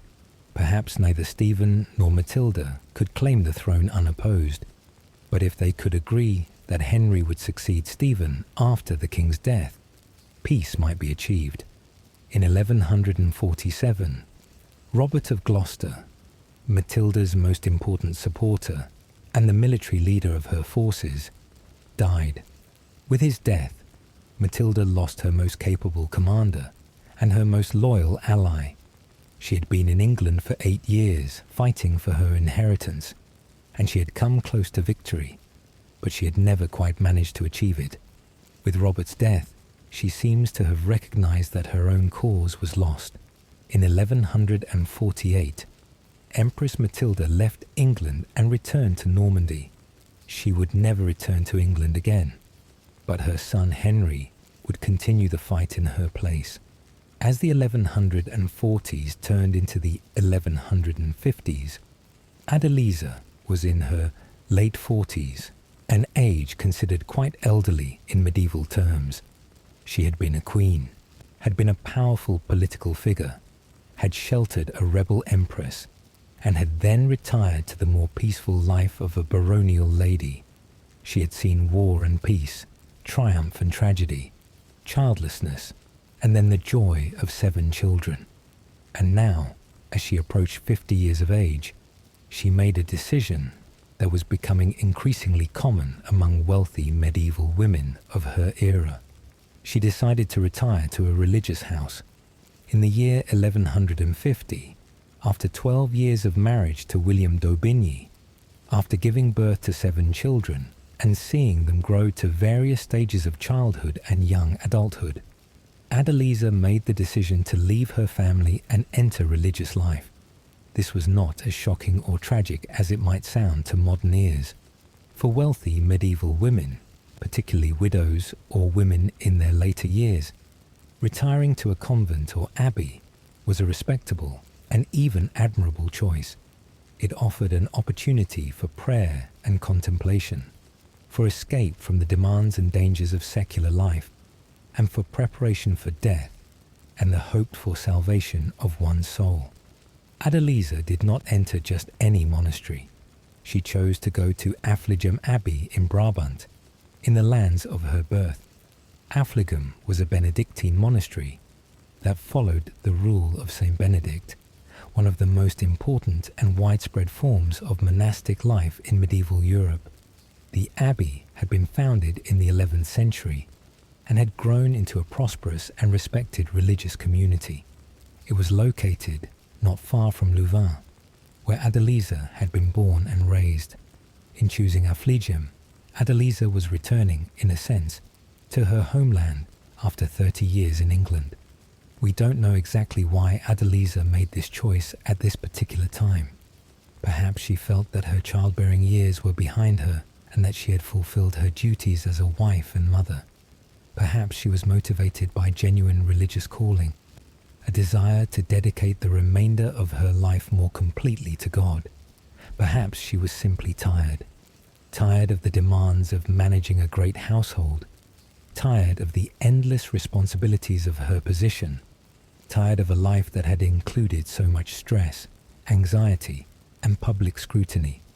Or perhaps her health was failing, and she sensed that her time was limited. Medieval sources rarely give us insight into such personal decisions. What we know is that in 1150, Adeliza departed Arundel and made the long journey to Affligem. She would have travelled with attendants, for a woman of her rank did not travel alone, but she was leaving behind her husband, her children, her estates in England, and the life she had lived for more than a decade. Whether this departure was sad or liberating or both, we cannot know. William d'Aubigny apparently consented to his wife's retirement to religious life, which was legally necessary since married women could not simply abandon their husbands, even for religious purposes, without their spouse's agreement. The consent of the husband to his wife's entry into religious life was a standard requirement in medieval canon law.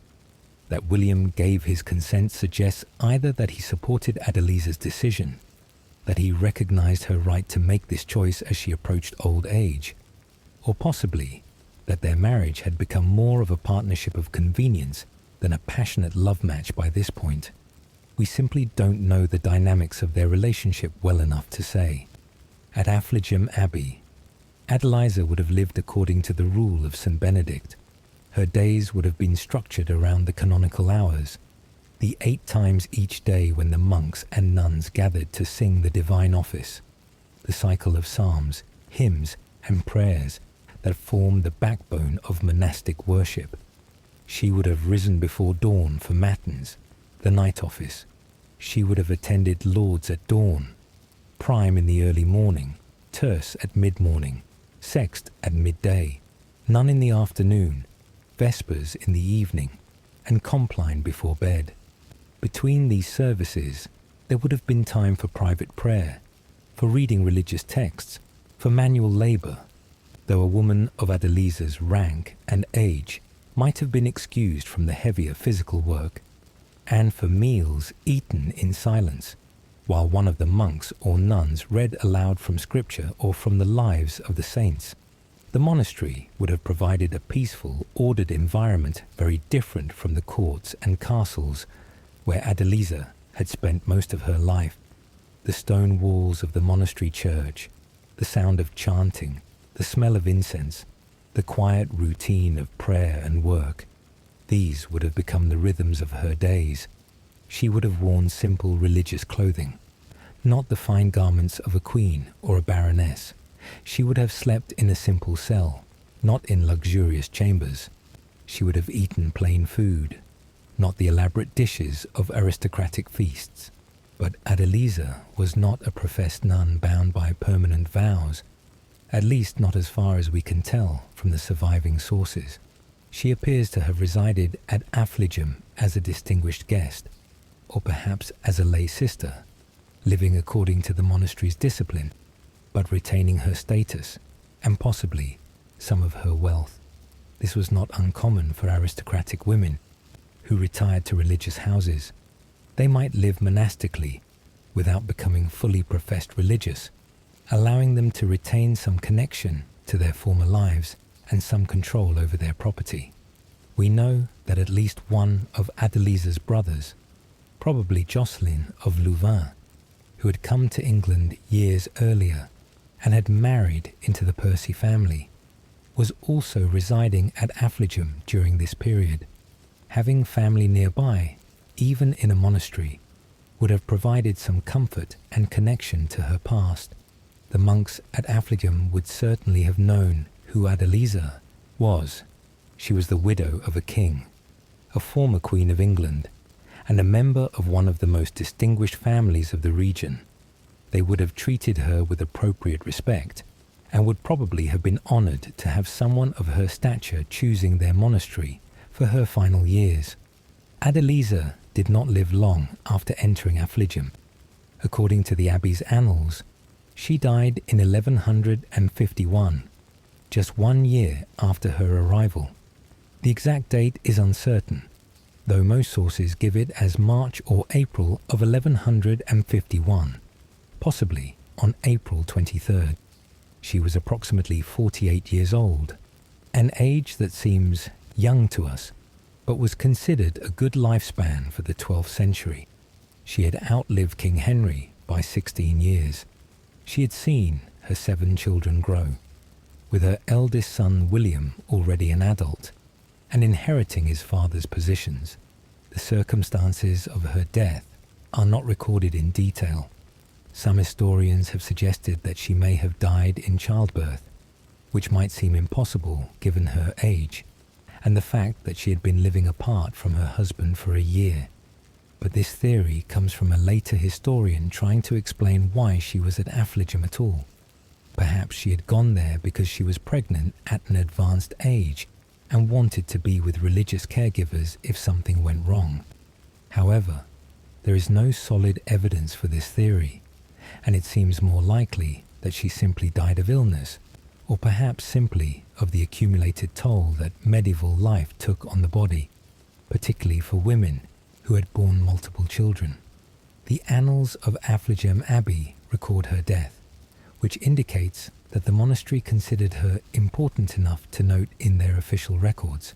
As for her burial, the sources are unclear and sometimes contradictory. Some traditions hold that she was buried at Affligem itself, with her heart and viscera interred there while her body was returned to England. This practice of dividing the body, burying internal organs at one location and the rest of the body elsewhere, was not uncommon for important medieval people who died far from home. It allowed for burials at multiple locations, each of which could claim to possess relics of the deceased. Other sources suggest that Adeliza's brother Jocelyn made donations to Reading Abbey that were specifically intended to support prayers for her soul, which might indicate that she was buried at Reading Abbey alongside her first husband, King Henry I. Reading Abbey, which Henry had founded, and which had been one of Adeliza's favourite charitable causes during her time as queen, would have been an appropriate resting place for her. She had endowed it with lands and money. She had attended the dedication of Henry's tomb there on the first anniversary of his death. Burial beside her royal husband would have been fitting, but the truth is that we don't know with certainty where Adeliza's body lies. Reading Abbey was completely destroyed during King Henry VIII's dissolution of the monasteries in the 1500s. The church was demolished, the monks were expelled, and the site was eventually built over. Archaeological excavations in recent years have located the approximate position of King Henry's tomb beneath the ruins, but Adeliza's burial place, if it was indeed at Reading, has not been definitively identified. Similarly, Affligem Abbey, while it still exists as a functioning monastery, has undergone numerous changes and reconstructions over the centuries, and if Adeliza was buried there, her tomb is not marked or known today. William d'Aubigny, Adeliza's second husband, outlived her by 25 years. He died in 1176 at the age of about 67. Significantly, he never remarried after Adeliza's death, despite being still relatively young, and despite the medieval expectation that nobles would remarry quickly to secure their lineage and manage their estates. This suggests that his marriage to Adeliza had been genuinely important to him, that he mourned her loss, and that he chose to honor her memory by remaining unmarried for the quarter century he survived her. Adeliza's children with William d'Aubigny went on to have their own lives and careers.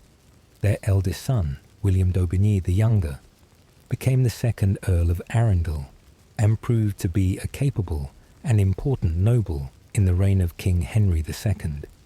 He served as Earl of Sussex as well as Earl of Arundel. He fought in various military campaigns, and he made his own contributions to the architecture of Arundel Castle, continuing the building work his father had begun. He married Maud de St. Hilary and had children of his own, including a son named William, who became the third Earl of Arundel and who achieved lasting fame as one of the 25 barons who were named as guarantors of the Magna Carta in 1215. That Adeliza's grandson played this role in one of the most important moments in English constitutional history is worth noting. The Magna Carta, the Great Charter that King John was forced to sign by his rebellious barons, established the principle that even the king was subject to law. The 25 barons named as guarantors were responsible for ensuring that the king kept his promises. That one of these barons was the grandson of Queen Adeliza connects her, however distantly, to a crucial moment in the development of English law and liberty. Adeliza's other children also made good marriages and established themselves in the nobility. Her daughters married well. Her sons received lands and positions. The d'Aubigny family continued to be important in English aristocratic life for several more generations before the male line eventually failed, and the family estates passed through marriage to other families. The Earls of Arundel, later the Dukes of Norfolk, can trace their ancestry back through various family connections to Adeliza of Louvain and William d'Aubigny, making her a distant ancestor of some of England's most prestigious noble families. But what should we make of Adeliza's life and legacy? How should we remember this woman who was queen for 14 years, but who failed in the one duty most expected of her, who remarried below her station but found happiness, who sheltered a rebel empress at great personal risk, and who ended her days in a monastery far from the scenes of her greatest triumphs and tragedies? Adeliza lived during one of the most turbulent periods of English medieval history. She witnessed the transformation of England under Norman rule. She saw the succession crisis created by the White Ship disaster. She was at the center of the failed attempt to produce a new heir. She watched as England descended into civil war during the Anarchy. She played a small but significant role in that conflict by sheltering Empress Matilda. And through it all, she maintained her dignity, her faith, and her principles. In many ways, Adeliza was a typical queen of her era, valued primarily for her potential to produce heirs, granted lands and wealth, but not real political power, expected to be pious and charitable, and ultimately remembered more for her beauty than for her actions. Medieval chroniclers rarely tell us much about queens, unless they became regent for a young son, or unless they caused some scandal. Most queens lived their lives in the shadows of their royal husbands, present at ceremonies, but rarely shaping policy, witness to great events, but not active participants in them. But Adeliza was also atypical in several ways.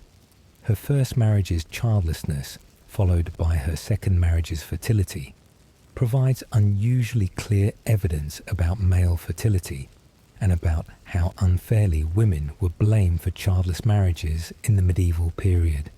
Her decision to shelter Empress Matilda showed both courage and principle at a time when it would have been much safer to remain neutral.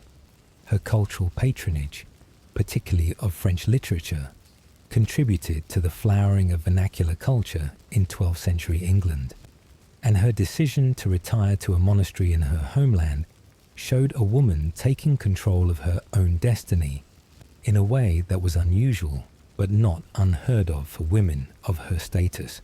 The fact that so many details of Adeliza's life remain uncertain, the exact date of her birth, her feelings about her marriages, her motivations for many of her actions, even the location of her burial, reminds us how difficult it is to recover the lives of medieval women, even queens. Medieval chroniclers were mostly men, mostly clergy, and they were interested primarily in wars, politics, and the deeds of male rulers.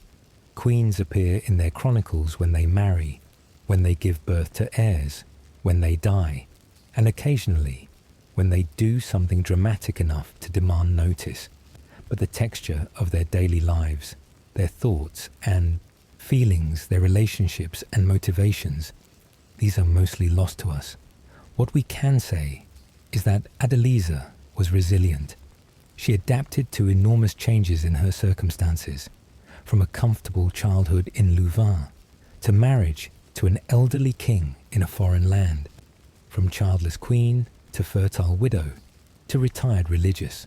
She maintained her faith through years when she must have wondered why God was denying her children.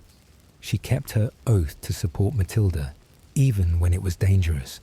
She found happiness in her second marriage after the failure of her first, and she ended her life in prayer and contemplation, preparing her soul for death as medieval Christians were taught to do. Her beauty, so celebrated by the chroniclers, has left no trace except in words written 900 years ago. The poetry written in her honour is lost or survives only in fragments. The biography of King Henry that she commissioned has vanished. The elaborate clothing and jewels she once wore have long since turned to dust. The castles where she lived have been rebuilt or ruined. Even her tomb, if it exists, is unmarked and unknown. But in a sense, every English monarch after 1154 is Adeliza's descendant in a roundabout way, for it was her stepdaughter Matilda's son who became King Henry II, and all subsequent English monarchs descend from him. By supporting Matilda, by giving her shelter at Arundel, by helping to ensure that the Empress could begin her campaign for the throne, Adeliza played a small but real role in the succession that eventually brought the Plantagenet dynasty to the English throne. And perhaps that is legacy enough for a woman who never expected to make history, who simply tried to fulfill her duties as she understood them, who survived the pressure and the disappointments and the dangers of life at the highest levels of medieval society, and who, in the end, found peace in prayer. The civil war that Adeliza witnessed but did not live to see concluded dragged on for several more years after her death. But in 1153, exhausted by more than a decade of fighting, King Stephen and young Henry Plantagenet, Empress Matilda's son, agreed to the Treaty of Wallingford. Stephen would remain king for the rest of his life, but he would recognize Henry as his heir. When Stephen died in October of 1154, Henry was crowned as King Henry II, establishing the Plantagenet line that would rule England for more than 3 centuries. Ironically, the civil war that had been caused by the succession crisis after the White Ship disaster, the disaster that had made Adeliza's marriage to King Henry politically necessary in the first place, was ultimately resolved by accepting Empress Matilda's claim through her son. All the years of fighting, all the destruction and suffering, might have been avoided if the barons had simply honoured the oaths they had sworn to support Matilda back in 1127, oaths that Adeliza had witnessed and that she had kept even when others broke them. Today, Adeliza of Louvain is barely remembered except by specialists in medieval English history. She does not have the dramatic story of Eleanor of Aquitaine, who was queen of both France and England, and who outlived most of her children to become one of the most powerful women in Europe. She does not have the tragic tale of Anne Boleyn, executed by her royal husband. She does not have the long reign and historical importance of Elizabeth I or Victoria. She was simply a medieval queen who did her best in difficult circumstances, who failed at what was expected of her, but succeeded at much else, and who lived through one of the most interesting periods of English history. But she deserves to be remembered. She deserves to be honoured not just for her beauty, the characteristic that medieval chroniclers emphasized, but for her courage in sheltering Matilda, for her resilience in the face of the terrible pressure of her childless first marriage, for her joy in finally having children in her second marriage, for her cultural patronage, for her charitable works, and for her faith that sustained her through triumph and tragedy alike. In the grand sweep of English history, Adeliza of Louvain played a small part, but it was her part, and she played it with grace and dignity. And in the end, perhaps that is all any of us can hope to do, to play our part with integrity, to be true to our principles, to find joy where we can, to endure suffering with grace, and to leave the world a little better than we found it. Queen Adeliza, the Fair Maid of Brabant, wife of King Henry I of England, mother of 7 children, patron of literature, protector of the Empress Matilda, and daughter of Louvain, died in the spring of 1151 and was laid to rest somewhere in England or Flanders. The exact location is forgotten, but her story, however incompletely preserved, is part of the great tapestry of human history, a reminder that even in ages very different from our own, people struggled with the same challenges we face: how to be true to ourselves, how to fulfill our duties, how to survive disappointment, and how to find meaning in lives that are always shorter than we expect. May she rest in peace. And so, dear listener, we've reached the end of our journey through the entire history of Queen Adeliza of Louvain, from her birth in Louvain to her coronation as Queen of England, from the heartbreak of her childless years to the joy of her 7 children, from the courage she showed in sheltering Empress Matilda to her peaceful final days at Affligem Abbey. We have walked with her through triumph and tragedy, through glory and disappointment, through the great events and the quiet moments that made up her remarkable life. I hope these gentle whispers from the 12th century have helped carry you toward restful sleep. If you've enjoyed this journey through Adeliza's story, please consider leaving a like on this video and subscribing to Sleepy Crown for more soothing historical tales. And if you'd like to share your thoughts, perhaps about what surprised you most in Adeliza's story, or which part helped you sleep best, don't be shy about leaving a comment below. We're all friends here in our cozy community of history lovers. Until we meet again for another peaceful journey through the past, sleep well, dream sweetly, and may history's gentle tales carry you into the most restful of slumbers. Good night, dear friend. Good night.